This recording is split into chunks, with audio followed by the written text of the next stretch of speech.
ঢাকা সিটিতে এত অটোরিকশা হচ্ছে, সামনে আরো বাড়বে।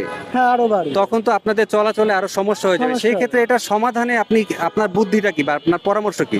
আমরা একটু আগে অপর একজন অটোরিকশাওয়ালা মামার সাথে কথা বললাম। সে যেটা বলল, বর্তমান সময়ে ঢাকা সিটিতে প্রচুর অটোরিকশা বেড়ে গেছে। জি জি এখন প্রচুর অটোরিকশা বেড়ে যাওয়ার দুইটা প্রবলেম। এক হচ্ছে সবাই ঠিকমতো খ্যাপ পাচ্ছে না, জি যার জন্য কারোই পেট ঠিকমতো ভরতেছে না। না।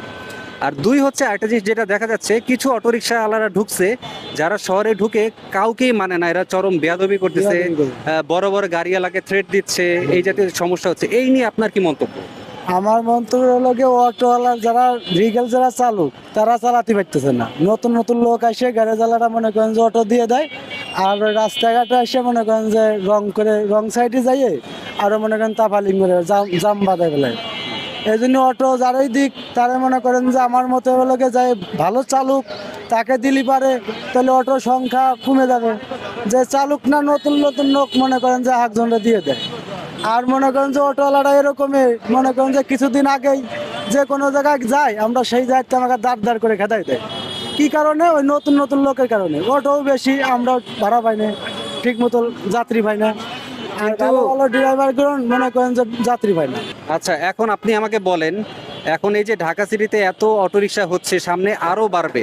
হ্যাঁ, আরো বাড়বে। তখন তো আপনাদের চলাচলে আরো সমস্যা হয়ে যাবে। সমস্যা সেই হবে। ক্ষেত্রে এটা সমাধানে আপনি আপনার বুদ্ধিটা কি বা আপনার পরামর্শ কি? আমার পরামর্শ হলো কি, একটা ভাগ করে দিলি পারে। দেখা গেল যে আমরা কোন জায়গা সাইডে চালাবো, ধরেন আমরা মিরপুর অটো চালাই, আমরা মিরপুরই চালালাম, আমরা অন্য জায়গা যাব না। এরকম হলে ভালো হয়, ভাগ ভাগ করে দিলে অনেক ভালো হয়, সুবিধা হয়।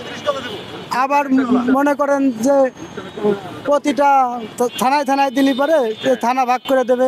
আমরা বিশ্ব রোডে গেলাম না, মেন রোডে গেলাম না, হাই রোডে না গেলে আমাকে অনেক ভালো হয়। আর কি, যেমন আমরা মিরপুর ডিএইচএস এ দেখি, বিভিন্ন ইয়েতে দেখি, ক্যান্টনমেন্টে দেখি যে নির্দিষ্ট এলাকার মধ্যে নির্দিষ্ট অটো রিক্সাগুলো চলে, এরকম ব্যাপারটা, রাইট? জি জি জি। এটা কিন্তু একটা ভালো ভালো পরামর্শ যে আসলে প্রত্যেকের যদি আলাদা আলাদা এরিয়া নির্ধারণ করে দেওয়া হয়। আমি মনে করেন যে এই মিরপুর গাড়ি চালাই, আমি মনে করেন চলে যাচ্ছি পুরন ঢাকা। আপনার পুরন ঢাকা যদি আমি যাই গাড়ি চালাই, তাহলে তাদের কি অবস্থা হবে? আর আমি যদি মিরপুর চালাই, আমি মিরপুর আমার ম্যাথ, আমি এই পর্যন্ত মনে করেন কল্যাণপুর আমি যাইতে পারবো। শিমুলি যাইতে বলে আমি যাত্রী ছেড়ে দিলাম, আর এক অটো পাই গেল, তাহলে সুবিধা হয়ে গেলো, সবাই ভাড়া পাইলো।